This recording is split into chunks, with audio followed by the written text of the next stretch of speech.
All right. Welcome everyone to the week 4 recap. We are a third of the way through the regular season, which is kind of crazy.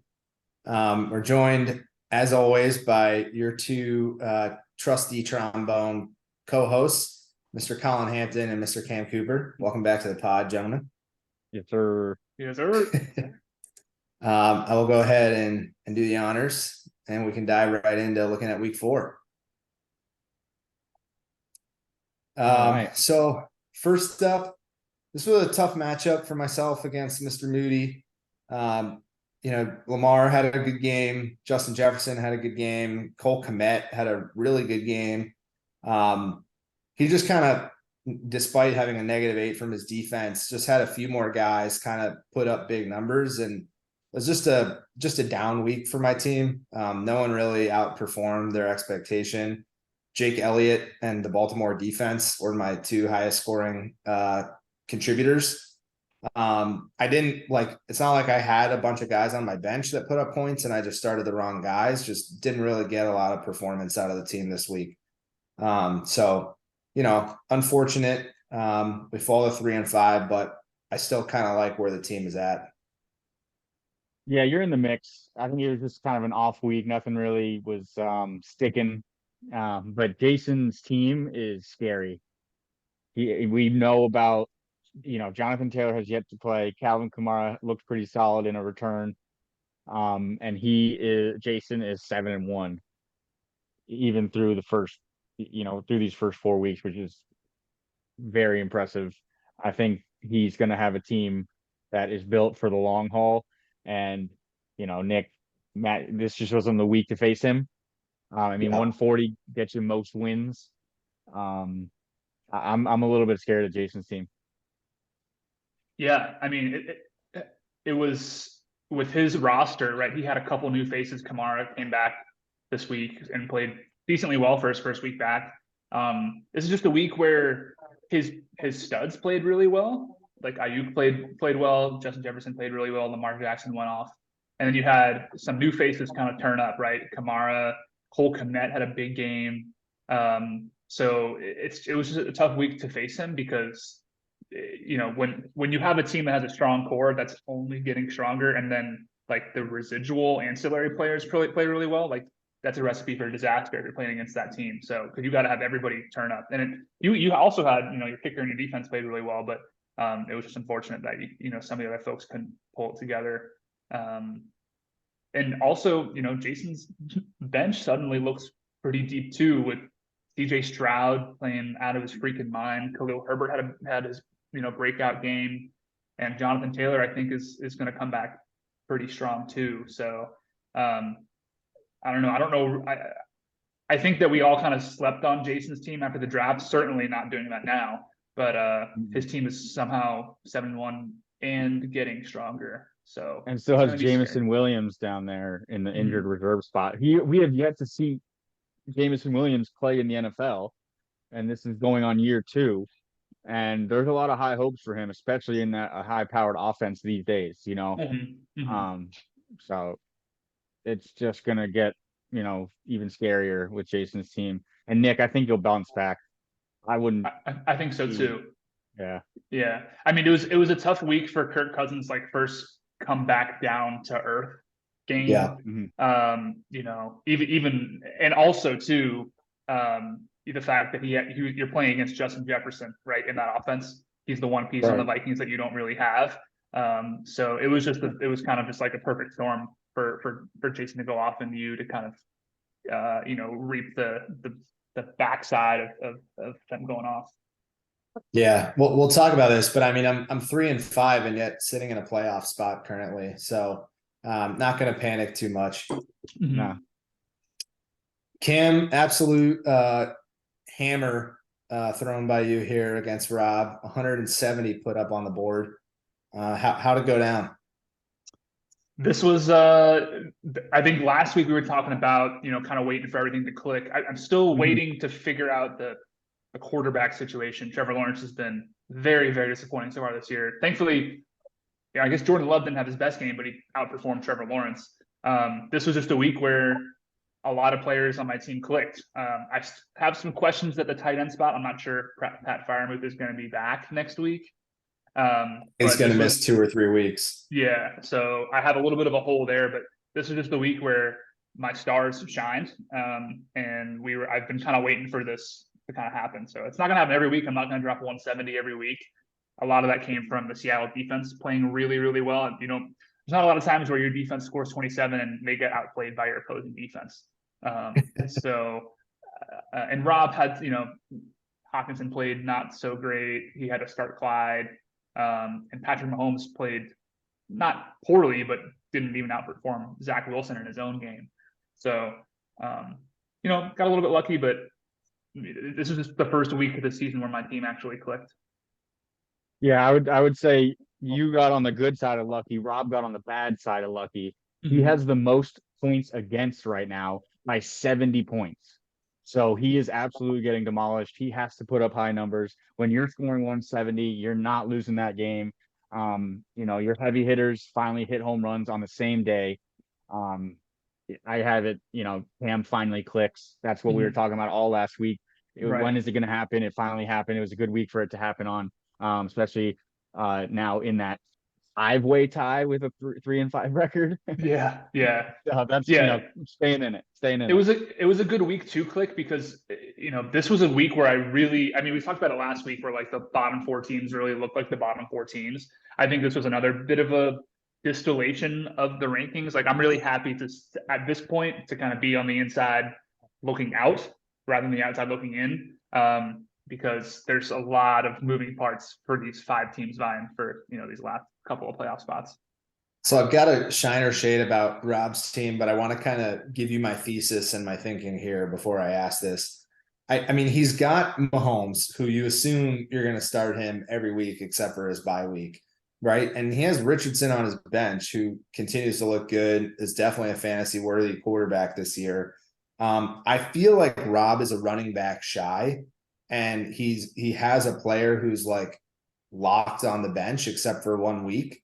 My philosophy, if I were in Rob's shoes, would be to find a trade partner who might be in need of a starting quarterback and might be willing to give you an upgrade at running back in exchange to improve that roster. So, I mean, with that being said, my shine or shade is like, do you think Rob is in need of a trade to improve the starting lineup moving forward? And maybe it's a different trade if you do think there's a trade that needs to be made, or do you think he's got a squad he can roll with? Yeah, I think it's a fair assessment that his running backs he's shy on them, I guess, because he has DeAndre Swift, who's good, and then nobody else really. Everyone else is in committee or not really good at all yet. And the fact that he has 2 very valuable quarterbacks, the formula is there for him to want and need and make a trade happen. That's not always the reason why people end up making a trade. So he might have that, but it might not do anything with it. And based on my experience so far, there hasn't really been a lot of trade talks lately. I know I was expecting to do some more trade talks this week. It didn't really happen, but I feel like there hasn't been a lot of buzz in terms of trade. So I would shade that he is going to try and make something happen or feels the need to, just because it might just be low activity in terms of trades so far this year. I'm going to shine that. I think Nicky made a great point with, AR-15 or AR-5 on the bench. He also has the #1 defense in the league, which in some situations you might want to hold on to that, but also at the same time, they are probably at the highest. They're the #6 overall fantasy player in the league right now at the Dallas Cowboys defense. So that has some stopping power as far as trade value goes. I think if I was in that situation, I would definitely be looking to potentially look at streaming a defense and seeing what value I can get from that defensive trade. We all have had experiences trading with Rob in the past. I'm not sure if I know that he's interested in looking to trade in some capacity. I'm not sure if it's going to happen, but I think he has a couple pieces here that he could really convert into running backs should he need them. Yeah, agreed. I Yeah, also I thought it think. was interesting. Oh, sorry, go ahead. Go ahead. Well, I was just gonna say, like, yes, he might have the pieces to where a trade might make sense for him, but that doesn't mean it's gonna happen. That Yeah. doesn't mean that there will be a trade at all, and then a trade specifically with any of the players that have been discussed. So I, I'm still gonna shade that. I'm not sure that trade will happen, or he'll force a trade on anyone with those specific pieces. I think he might just ride with it, and he knows now that his team is getting absolutely, his opponent is always showing up. So maybe the tide turns by the end of the season here. I'm not sure a trade will manifest. Yeah. I was just gonna say, as we look at kind of the overall board from week 4, I thought it was interesting that it was another week where the 6 teams that beat the median were the 6 teams that also got wins. So you had a team above the median versus a team below the median in every matchup. Not something you see every week. Mhm. As we That move happened on week one, to though. this Didn't is that happen true. week one? Yeah, it did. Yeah. Mhm. Yeah. Maybe it happens more often than we think. We just never noticed it until this year. I don't know. Anyway, I mean, it has to happen every once in a while because obviously teams are losing Right. yeah. head, but normally you have like one matchup of 2 bad teams or one Mhm. matchup of 2 really good teams. Yeah. All right, so this one was pretty lopsided if you look at the point differential here. Alex unfortunately slips to 0-8 on the season. Hopes of the playoffs are quickly fading for my Butker Hurts. And on the flip side, Eric improves himself to 6-2 on the year. Not a lot of points from Raheem Mostert. He tried to interest me in trading for Mostert this week, and I'm glad I did not bite and buy at Mostert's absolute ceiling value. But yeah, interesting matchup. I feel like Alex kind of got most of what he can out of this roster. I mean, AJ Dillon obviously didn't have a good week, and Moore, it looks like he might not even be wide receiver 2 in Arizona anymore. But he got some performances certainly at the top of the roster, and it's just there's not enough on the field right there for Alex's squad. Yeah, I'm not sure Alex has a shot at anything this year. I think he is the sole contender for toilet bowl, and it's not even close. And then on the other hand, you look at Eric; he's got the most points for, staying strong with another 150 bomb. I mean, we got a strong team here. Eric's team is showing up week in, week out. Um, even if Tua is not there, he's got Brock Purdy on the bench, so he has a little bit of a quarterback carousel if he wants it. I mean, I think he started Tua every week, but um, he's strong everywhere, and everyone's kind of showing up every single week. So this was always going to be this result. Yeah. I mean, I thought it was interesting that Alex, quote unquote tight end you in years past. I mean, looking at it right now, it looks like Eric might have 2 of the best tight ends in the league on his team, right? Laporte didn't play as well as he did in week 3. But 2 really solid guys who carried him this week. Obviously, Montgomery had a massive game in the on Thursday night as well. Or was that Sunday, Yeah, Monday, Thursday. whatever, Thursday night. Mhm. And so yeah, I mean, Eric's team looks scary as ever, even with Mostert kind of coming back to earth, and T. Higgins still kind of trying to figure it out. But he picks it up. I mean, that's what his team does. His team fills in the gaps when his stars don't play well, and that's why he continues to drop 150 a week every week. It seems. Yeah. So I've got another shiner shade here on Eric's team, and I'll kind of set this one up as well. We've seen obviously Tua have his injury issues last year. Mostert, Adams, Andrews are all kind of older guys. T. Higgins currently dealing with an injury. Dalvin Cook hasn't always stayed healthy. So a number of guys that kind of maybe have injury questions, although so far, for the most part, this roster has stayed healthy through 4 weeks. Of the kind of top tier of teams in the league, shiner shade that Eric is the team most primed to disappoint down the stretch based on players getting hurt. Yeah, that would be a good question. I know Josh has some people that don't always finish the season. But I would say based on what you've just explained, yeah, he might have the most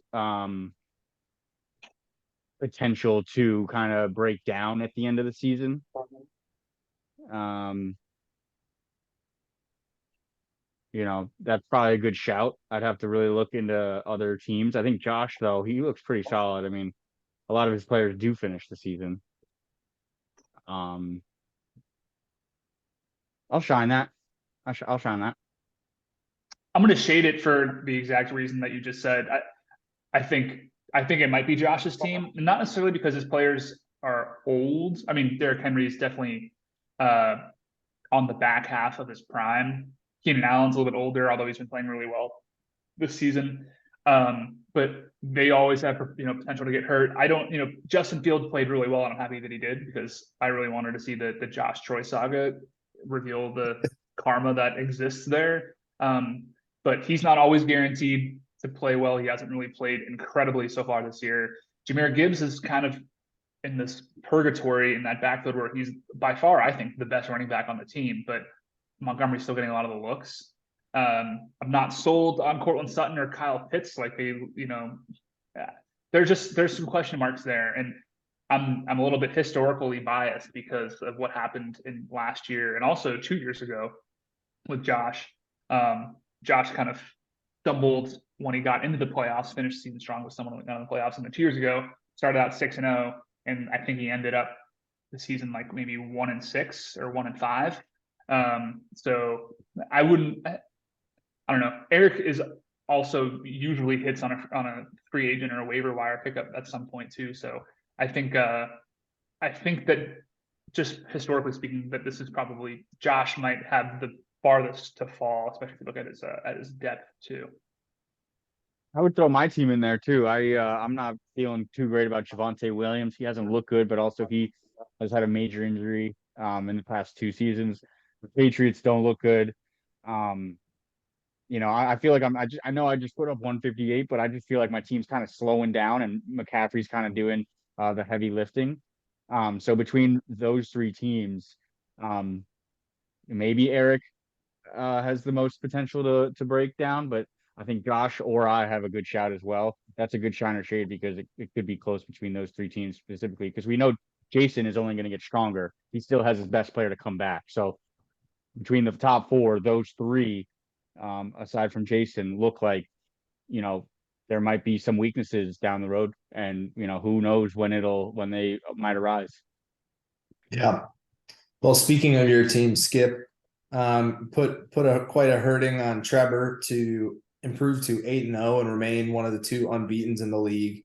Almost a third of your team's points from Christian McCaffrey here. What were your thoughts on the matchup? Yeah, I mean, it feels good. I think Trevor's slipping a bit. I mean, he came out strong. I think those 3 wins came in the first 2 weeks probably. And since then it's been 0-2, 0-2. I would, if I were to guess, I'm not sure totally, but I think Trevor's slipping a bit. So I kind of got lucked out with an easier matchup. He only scored 81 points, but throwing up 160 might have even did something right. And his name is Christian McCaffrey. Taking him 3rd overall has been the best. I think he has more points than Justin Jefferson and Ja'Marr Chase by definitely Ja'Marr Chase. I don't know where Justin Jefferson's at.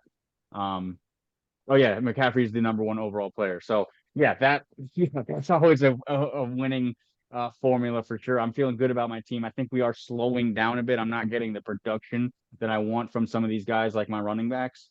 But I do have some wide receiver depth. I'm waiting for those guys to kind of really click it in. But I feel good about where I'm at. I got to make sure that I stay at this level though. Yeah, I mean, something that we talked about last week with Trevor was, or maybe it might have been 2 weeks ago. He has really solid wide receiver core with Amon-Ra, Chris Olave, and DK. And I guess Kelsey has that 3rd or that 4th kind of wide receiver scoring wise tight end. And they kind of all underperformed this week. Amon-Ra got 14, but you really want that's I think the engine that his team runs off of. And when they don't play well, unfortunately, that was his downfall. And you're not gonna. I mean, you got to have someone to to bounce off 45.2 points from Christian McCaffrey. So I agree. I think Trevor's slowly on the little bit of the backswing. Still very much in the race. You know, he's still in, I think he's still in the playoffs as of today. But his core, I think, is what did him in this week. And obviously, you had DJ Moore outperform, you know, so I think that it helps that you know, his who we kind of identified as his 3 or 4 stars didn't really do their thing this week. Yeah. As we move from one 8-0 team to the other, I have a shine or shade based on the 8-0 teams here. 24, you know, matchups available in the regular season, right? 12 weeks, 2 per week. So 500 on the year is 12-12, and that is normally good enough to get you in the playoffs. With 2 teams at 8-0, are both of these teams, shine or shade, both of these teams are absolute locks in the playoffs at this point. Yeah, I'll shine that easily. I know I play Alex next week, so I don't want to jinx it, but that's an easy 2-0. I mean, I still got to beat the median, but like there's a very high chance I'll be 10-0 come next week. So I feel like I'm a lock for the playoffs.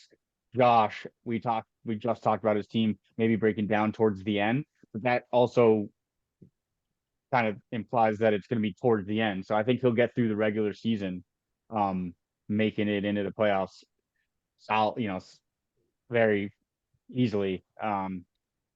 It's just a matter of whether his team can stay together throughout the playoffs. But yeah, I'll shine that easily. I'm going to shine that too. I think I was the last team in last year at 13-11. So really over the course of the next 8 weeks, you got to somehow figure out a way to win 5 games, whether it's against the median or head to head. I think that's very doable. I think Colin is entering the softer part of his schedule right now. And I think that even if you look at Josh this week too, like his team didn't play particularly well. Like I think he got a little bit of a scare on Monday night that you know, Troy could kind of put it together and weasel out a win, especially with Pacheco playing really well. That being said, I think that they're both absolute locks. Now, if they both, I'm going to shine it, but I don't know if I would shine they both finish 1 and 2 the way they are right now. But you really only need about 12 or 13 wins in this league to get into the playoffs, and that'll happen one way or the other, probably within the next 3 or 4 weeks for both of you guys. Mm-hmm. Yeah, and this was the most competitive matchup this week. I think from a neutral standpoint, it was probably the one that we had our eyes on after the potential Burrow for Fields trade that the league denied at the last second after both teams had submitted their paperwork. A physical that Burrow didn't pass or something must have happened. So they didn't beat the transfer deadline there. So yeah, it was really interesting, and it was kind of cosmic justice for Josh to see not only, you know, Fields outperform Burrow, but you know, that was enough. That difference was enough to actually get the head-to-head win as well against Troy.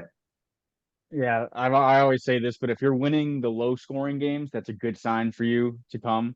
You know, if you make that trade, Burrow and Fields, it's the opposite result. So pretty big implications there.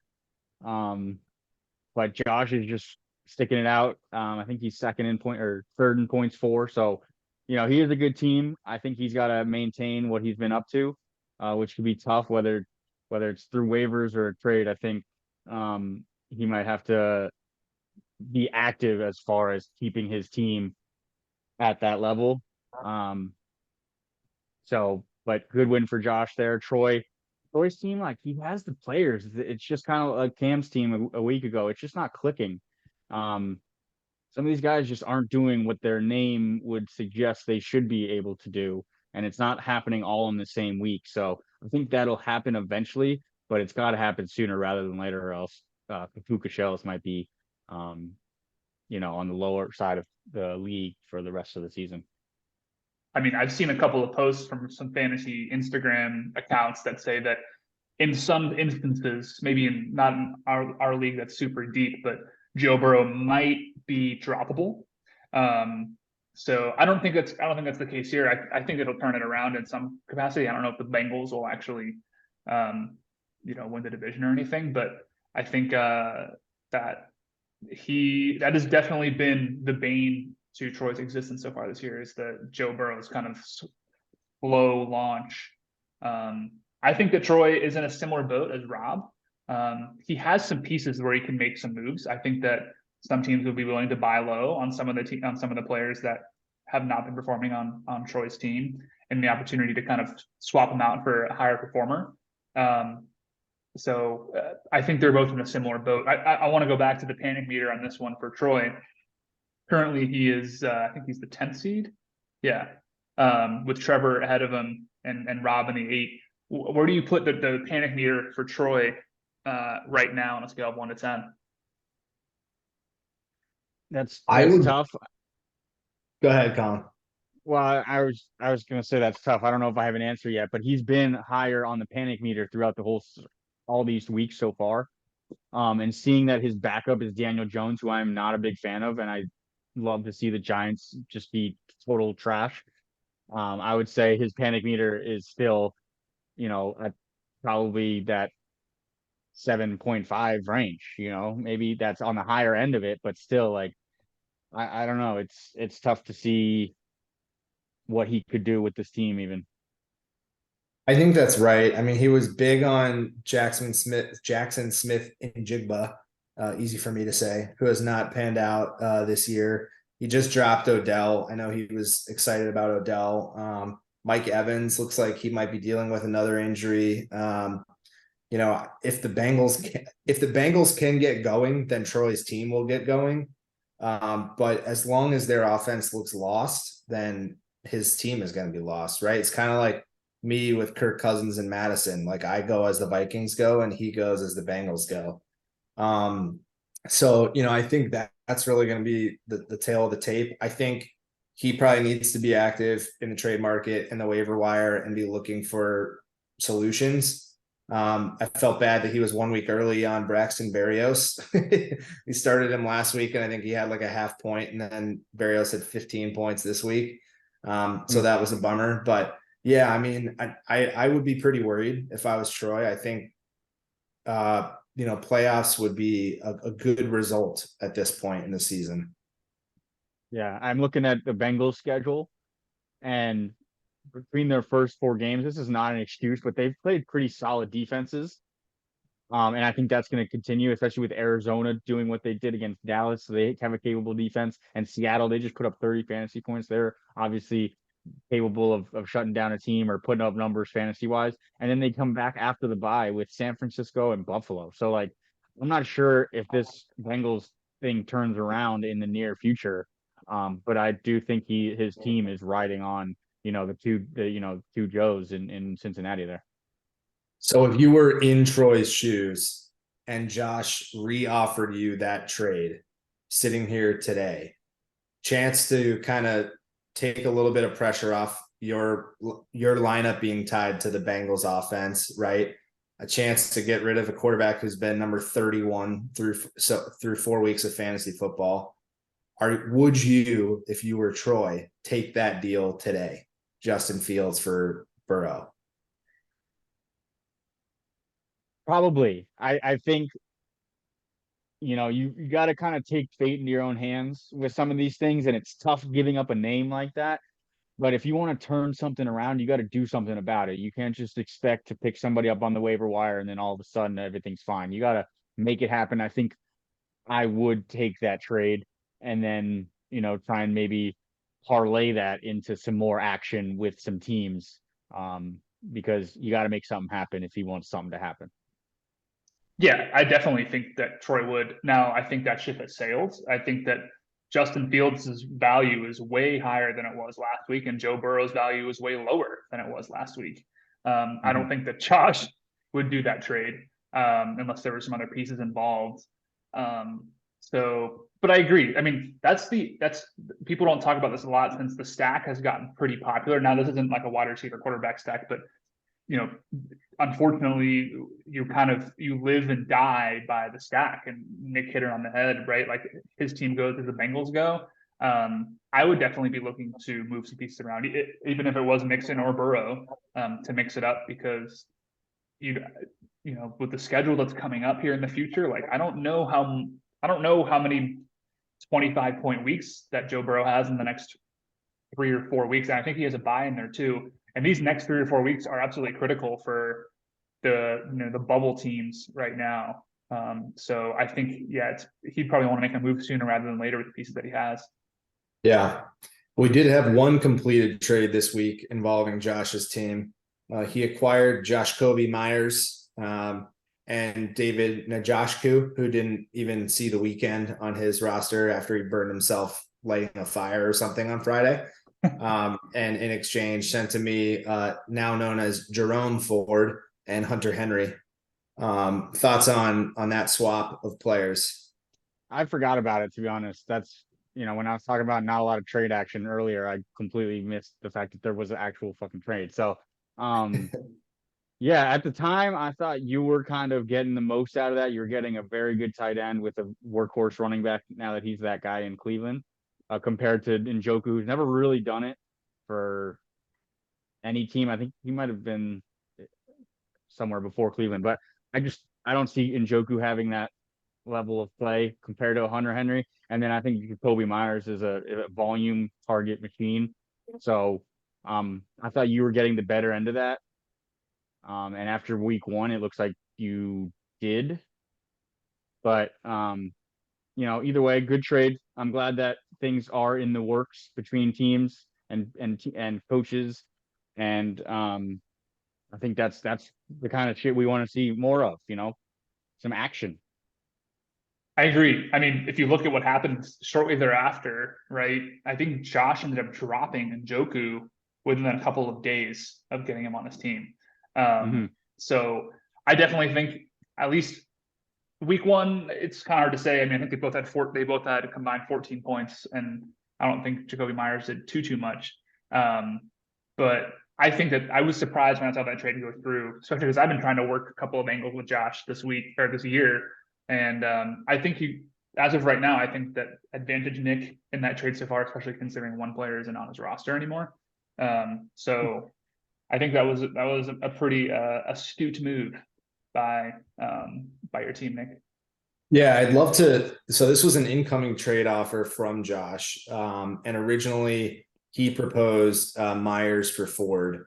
And I would love to kind of get his thoughts. Maybe after he watches this, he'll share them on what it was about Myers that he was looking to acquire. To me, he was a guy who was kind of spending most of his time on my bench anyways. And Ford might spend a lot of time on my bench too. I don't know. I also have Kareem Hunt. So to me, I was excited that kind of no matter how that backfield unfolds, that gives me a starting running back. And I didn't love what I was seeing from Myers. But I was able to talk him into the tight end exchange as well. I kind of had two tight ends who weren't really performing well, and felt like Hunter Henry would be an upgrade and would slot into my starting lineup on a week-to-week basis. So I was glad we got the deal done, but haven't had a chance to kind of debrief with him on what sparked the interest in that trade to begin with. And our last matchup of the week, we had Willie, fresh off his first appearance on the pod, with another win, another 2-0 week against Johnny, who kind of surprisingly has slipped to 1-7. That snuck up on me. I didn't expect Johnny's team to be 1-7 at this point in the season. Thoughts on kind of how this one went down? Yeah, Willie's just defying odds once again. He comes out of the gate swinging in the draft, in the season. He does his own thing. He beats to the beat of his own drum. When you got Allen for 36, Diggs for 33, and A-Chain for 25, doesn't even matter what the rest of your team does. That's a good showing. What's that, 95 between three players? So that's usually good. Usually good. But Willie's just, I don't know, he's defying physics at the moment. Who would have ever have seen this? Even spending 27 or whatever it was on Latavius Murray's working out, just because he's getting you he's getting you something that isn't nothing for a backup running back. A lot of backup running backs aren't doing much this season, I feel like. Latavius Murray has been. And Johnny just kind of similar to Troy. He's got these good players, but they're just not, it's just not happening this year. I mean, Nico Collins, he's looking like he could be a stud. Um, but I don't know. I don't know what the deal is with Johnny's team. I think he might have to make something happen too, because he has pieces. He has good players that would attract some value, but they're just not clicking on his roster and on the same week. So, if I'm Johnny, I'm looking at trades and throwing stuff out there to see if anybody bites.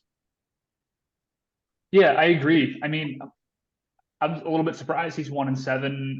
I'll ask the panic meter question in a second, but his kind of having a tough. He only got 8 points between his starting 3 receivers, which is not going to get you very many wins. Obviously, Nico Collins made up for that. He definitely has some depth. He's kind of like Jason's team right now. I would say I love that he didn't. Still a Saquon who will be back soon. Hollywood Brown, right? Jake Ferguson looking like maybe the tight end 1 in Dallas. He has some pieces there that I think he can slot in. I think this might be more of a management issue, not a management issue, but sometimes you just don't start the right guys. And he still has a lot of room to make up in this game. I'm not saying that if he had started Hollywood and he started Ferguson in place of his other guys, that would have made the difference. But his wide receivers kind of let him down this week. And Johnny's primarily in years past been a wide receiver heavy kind of a guy. He kind of switched up his draft strategy this year and got 3 stud running backs with Jacobs, Najee, and Saquon. But I think it's a management thing. I don't think that Johnny is going to finish 11th in the standings. I think he'll turn it around a little bit. Is it enough to make the playoffs? I guess he's only 2 games back. But where do you guys have Johnny on the panic meter right now? I would go at like a 5. I don't think the panic is quite as high as it is for some other teams that are outside the playoffs right now, as you were alluding to, Cam. This is still a team that, like, if I'm matched up against it, like, I'm a little worried about whether I'm going to lose that matchup. So much of fantasy is touchdown dependent. And this is just a week that, like, his guys didn't find the end zone very often other than Nico Collins. Like, Najee can pop off. Addison, we're still waiting to see really like the best of him, but is another scared guy who like didn't really do much this week. So I still think like there are diamonds in the rough on this team. Will it be too little too late? Like if he kind of stays with the status quo and they never turn into, dudes this season, maybe, but I wouldn't be like shaking up the roster or, aggressively trying to make trades. I'd probably agree with that. If you compare it to Troy's, who I put it on a 7.5, I think I trust Johnny's roster a little bit more right now, regardless of the standings. But then when you take into account the standings of the entire league and what everyone's doing, like it's still an open ball game. I mean, theoretically, Alex is still in it. It's just, we don't know, we don't really trust his roster, so we think he's out of it totally. Whereas Johnny, like he's still only 1 week away from being tied with, 600 people above him. So, I would say it's definitely lower than Troy's. 5 is probably a good number because I trust his roster more, and the rest of the league just looks like it's trying to figure itself out just as well as he is. How about you, Cam? Yeah, I'll probably put him at a 6, just because I think next week's suddenly becoming a pretty important week for the teams in the 10, 11, and 12 spot. You got about 4 teams at 3 and 5, getting a 3 or 4 game lead, or getting 3 or 4 games ahead of the folks in the 10, 11, and 12 spot at this point in the season begins to become a little bit of a mountain to kind of overcome.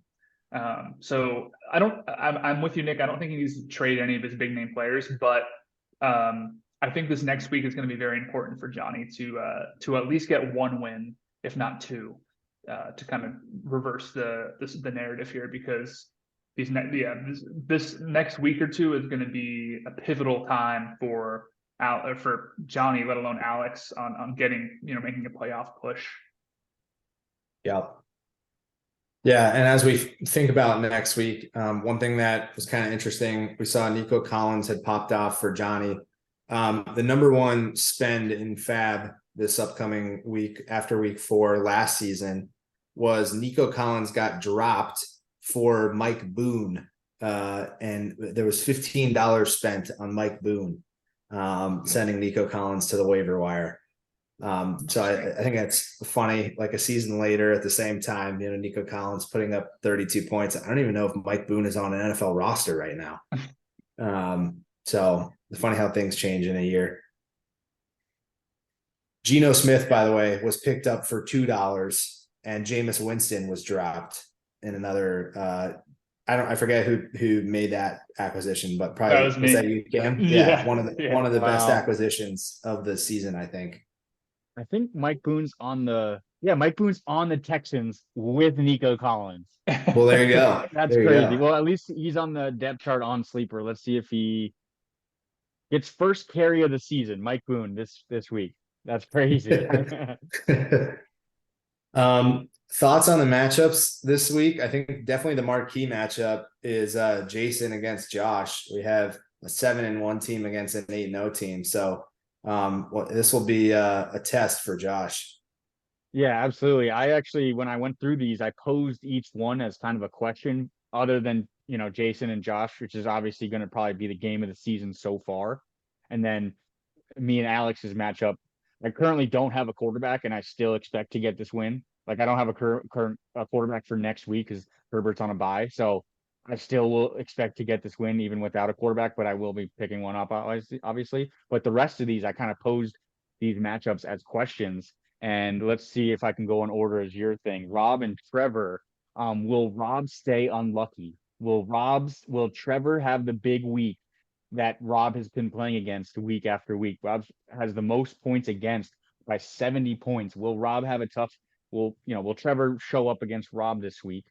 Who knows? I think Trevor has that core, those core receivers there that could go off at any time. I think there's a good chance that Trevor just absolutely shows up this week, just based off the fact that Rob has been playing the best team pretty much week in, week out. If you look at a different the next matchup, other than mine and Alex's, is Cam and Eric. And this is, can Cam click again? Can your team, show up again all at the same time? Put up those numbers, score those touchdowns all in the same week. It looks like you got some bye weeks. You might have to, it looks like, Yep. Oh man, wait a minute. Look at that. Look at your bench right now. Can you roster a full 11 right now? I gotta move my defense and my kick. I'm gonna drop probably my kicker to get another kicker, but I didn't even realize that week 5 was gonna be, unfortunately, the week that I play Eric and that like 40% of my team is on bye. I might be looking to just beat the median this week. So yeah, currently 85 points projected in the lineup, but obviously you have some buys you need to fill. Yeah, this will be a tough week. I'm just trying to stay above water with the median, probably. But there's a couple of moves. Yeah, Fryer He's moves. missing a couple weeks, and you don't have a backup tight end for next week. So you got some work to do, Cam. I'm not sure if we're gonna be clicking next week. That's tough. There's a couple of games this week that I think are really big for teams 9 through 12 in the rankings. And I'm looking at Troy's game and Johnny's game against two teams that are really trying to separate themselves from the pack to stay in the top 4 or top 6 in the playoffs. Obviously Troy going against Willie and Johnny going against Nick. I think that these are both pretty pivotal games for both of those teams. If you come out 0-2 in this week, you drop to 2-8 or 1-9 respectively. That's a big hole to get out of. So I think that these two teams are the teams that are most on the hot seat this week, and they have the most to lose. And I think that Nick and Willie have the most to gain, as far as Nick kind of is in that log jam of seeds 6 through 9 at 3 and 5.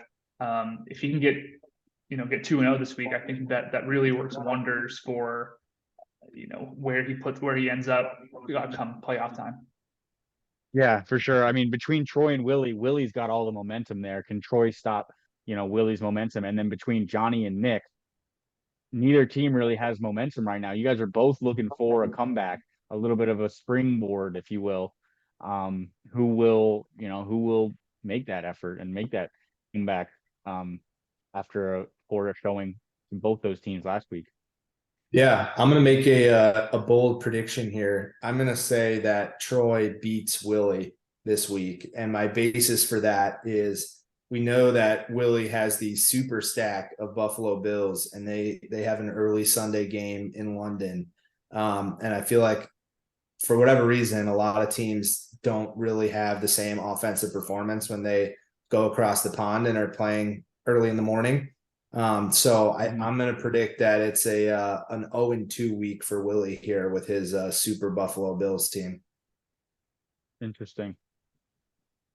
If that does happen and we see Troy move to 4-6, Willie move to 4-6, and we see some sort of smattering of the 3-5 teams go 1-1, we are going to have a massive group of 4-6 teams, probably from the 4 seed down to the 10 seed, fighting for those precious playoff spots. So I'm a proponent of team chaos, and I'd love to see that happen in some capacity.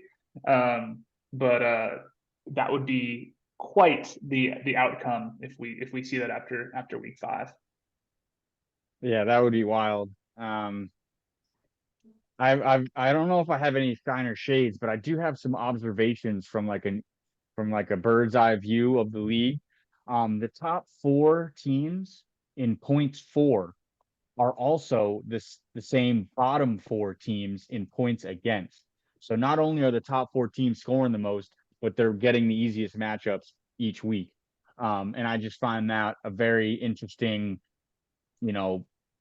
path that this league has taken through the first 4 weeks. I guess I could add a shiner shade to that. Will that stay the same? Do you think throughout the rest of the season that could just keep on staying along there? That's the teams that are scoring the most are also playing up against the teams that aren't scoring so much. I'll shade the points against part of that. I mean, as I love pretending like there's something that you can do on defense with like the team you're playing against, but there isn't, as we know. Like it just is what it is. Like you play, who you're playing, and they have the game that they have. So I feel like mathematics says that evens out over 12 weeks, or the larger the sample size gets, the more it will even out. But I mean, you could convince me that the top 4 teams, maybe I would say Willie might be the dark horse to break into the top 4 in terms of points for, with the like horses that he has, and the way that Buffalo can put up massive points and massive fantasy points. But yeah, I'll shine that the points for top 4 remains the same. I'm gonna shade that as well. I think a lot of it comes down to scheduling. Who teams play in the first couple weeks, which is a good observation that you bring up, Colin, because that how have the top 4 teams obviously all very stout in their own right, but have they just been relatively lucky? Like, do we see a bit of a return to the median over the next couple of weeks I know you play Alex this week, which is a little bit of a cakewalk, but after this week and then into the coming weeks, do these 4 teams sort of return to the norm, at least from a points against perspective? Because it seems like it might have just been a matter of scheduling for these top 4 teams and who they've played week in and week out. Yeah, absolutely. Statistically speaking, like if they've already played the bottom 4 in points against, then they're gonna play the harder teams too. So yeah, absolutely. Another little observation I made has to do with FOB and waivers. The top six, only 2 people have more than 80 or more FAB left. So the top 6, everyone has spent more than $20 except for 2 people. And then the bottom 6, only 1 person has less than 80 FOB. So obviously the bottom 6 is spending less than the top 6. And I'm just, that's a crazy observation that I don't know if it's direct correlation. Obviously, they're picking people up. They're spending money on people, picking people up who will perform. But I just found that interesting that the top six has spent a lot more than the bottom six. Yeah, I mean, I think that is a really good observation, and certainly I think there are teams in the bottom six who need to start spending more in order to have a shot at kind of climbing the rankings. I feel like Troy especially is kind of the poster child for like it is helpful to keep some fab for later at the same time. So it will be interesting to see like if one of those teams at the top continues to spend at this rate and it deals with an injury problem like we were hypothesizing earlier, do they put themselves behind the eight ball and are they not able to get, that guy or two come playoff time that they need to kind of complete a run. So it's lots of strategies. It's always difficult to kind of tell at this stage like which is the right strategy to get the guy early who can help you all season or wait to kind of plug a hole in the playoffs. But it'll be interesting to see how it plays out for sure. Yeah, I agree. I think we might not see as much activity from these 14 or these 6 teams this week, but there's a lot of, I think this is probably one of the biggest put up or shut up weeks for teams that were on the outside looking in to kind of do their thing. If we see Troy and Johnny and maybe Trevor go by the wayside this week, maybe go 1-1 or certainly 0-2. I think we'll see a lot of fab spent next week and maybe even more trade activity as well, as those teams, I think, really start to get on the hot seat for being on the outside of the playoffs looking in. So I don't expect it to change too much this week, especially since there's a lot of teams, like at least for me, that are on bye. But once I think next week we'll see a pretty big influx in fab spend. Okay.